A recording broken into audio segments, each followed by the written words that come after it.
Assembly, I have the honor to welcome His Excellency Emerson Dambutso Mnangagwa, President of the Republic of Zimbabwe, and to invite him to address the Assembly. Your Excellency, Mr. Dennis Francis, President of the 78th session of the United Nations General Assembly, Your Excellency, Mr. Antonio Guterres, Secretary General of the United Nations, Your Majesties, Excellencies, Heads of State and Government, distinguished delegates, I wish to congratulate you, Mr. President, on your election as the President of the 78th session of the United Nations General Assembly. We are confident that under your stewardship, we will make progress on the important global agenda before us. Please be assured of Zimbabwe's support throughout your tenure. I also pay special tribute to your predecessor, Mr. Korosi, for leading the 77th session of the General Assembly. We value the role he played to promote science in our overarching goal to improve the lives and livelihoods of all. Mr. President, it is imperative that we recommit to the Charter of the United Nations multilateralism, solidarity, justice, and the peaceful settlement of disputes for sustainable development and a shared future. This calls on us all to respect the sovereign equality of nations, big or small, poor or rich. By working together, we can harness our expertise and learn from one another to strengthen international institutions for the accelerated attainment of Agenda 2030. The impact of conflicts, terrorism, climate change induced natural disasters, biodiversity loss, and the rising prevalence of disease and pandemics, especially in the developing world, deserve our urgent attention.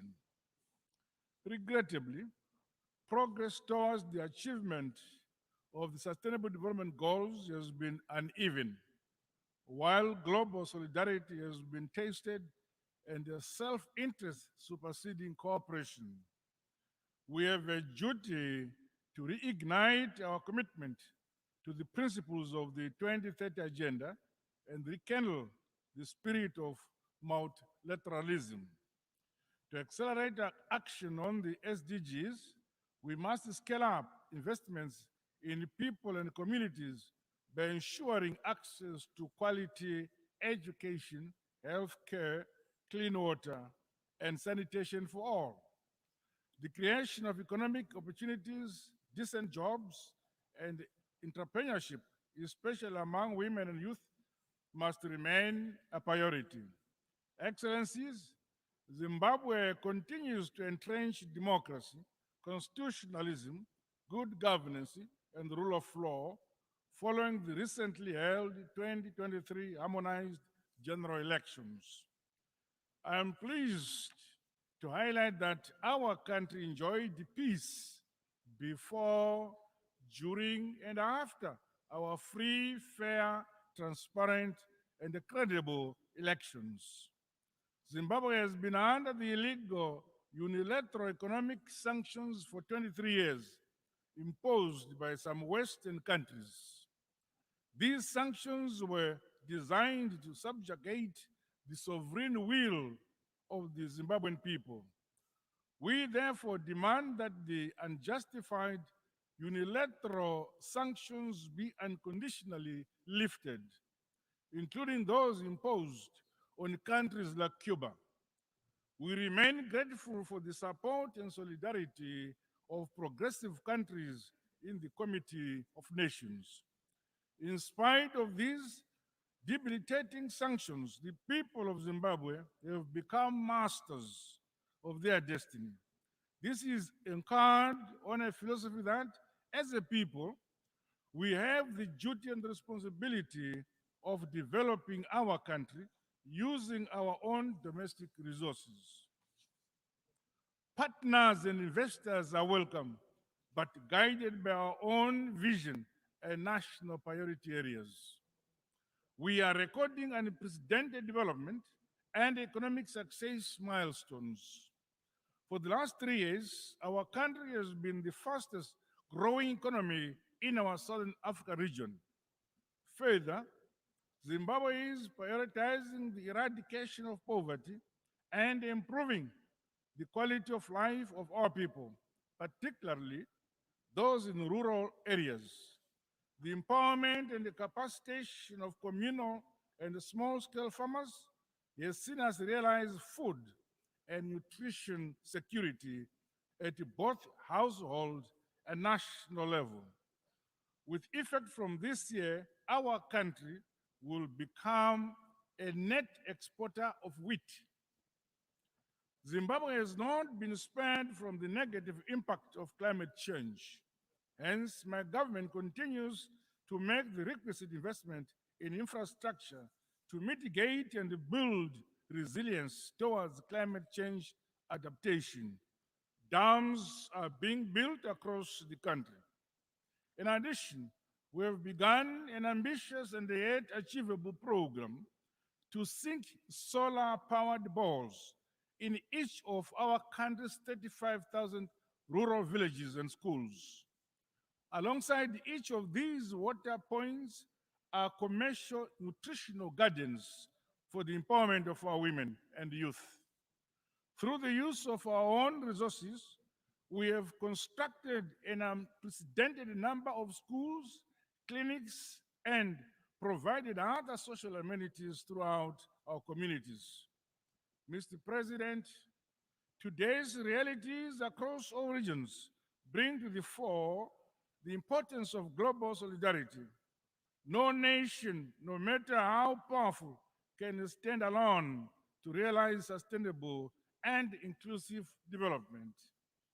The high level meetings on universal health coverage, tuberculosis, and pandemic prevention, preparedness, and response are welcome opportunities to reflect on the importance of maintaining essential services during pandemics and health emergencies.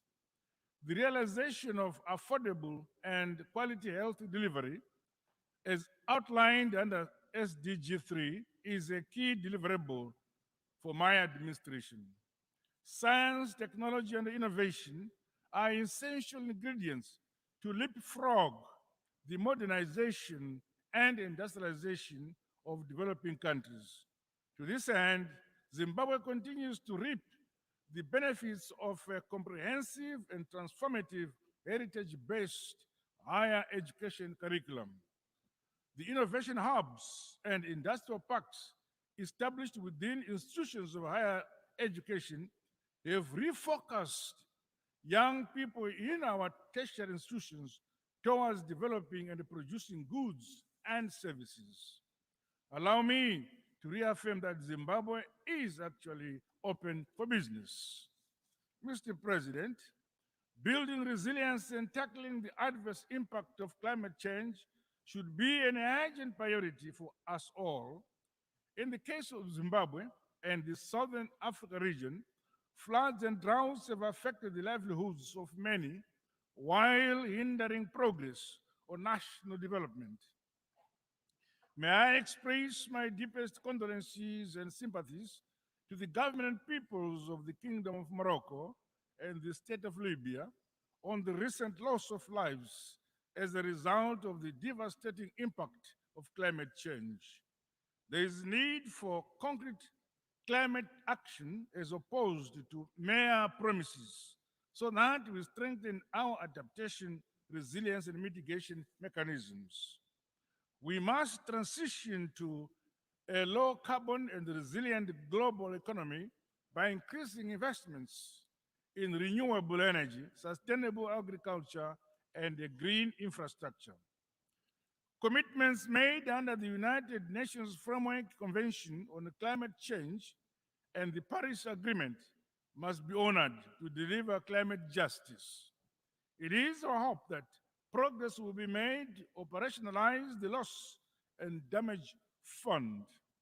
Zimbabwe is implementing a climate change policy and response strategy, while disaster management and the early warning systems continue to be strengthened. Mr. President, the need to reform global financial institutions is of essence to unlock funding for developing countries. The current exclusionary architecture, dominated by a few states, is failing to deliver the requisite resources for countries to finance their developmental priorities and other pressing health and environmental challenges. The shortcomings in the last round of SDR allocations should be addressed. Zimbabwe supports the stimulus package proposed by the United Nations Secretary General. We further call for the long-term concessional loans, increased access to unused special drawing rights, as well as the use of modalities such as debt cancellation and restructuring as a stimulus for developing countries to grow their economies and build greater resilience.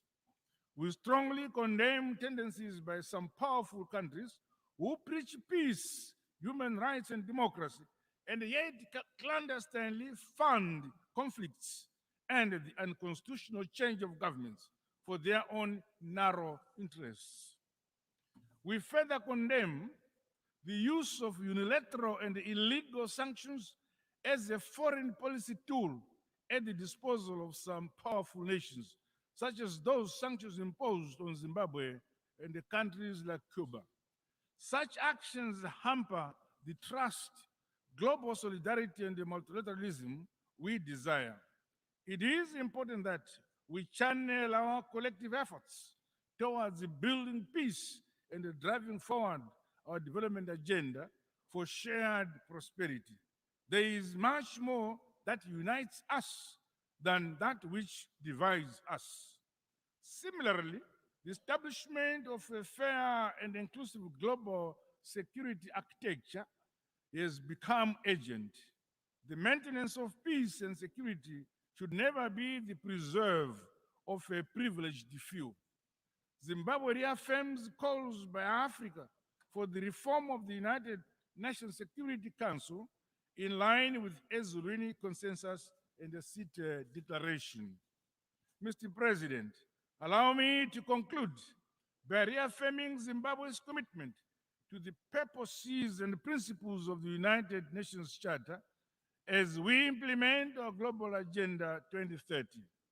Collectively, let us restore human dignity, peace, security, and stability while safeguarding our planet for the shared prosperity of present and future generations. Together in unity and harmony, we are stronger. I thank you for listening.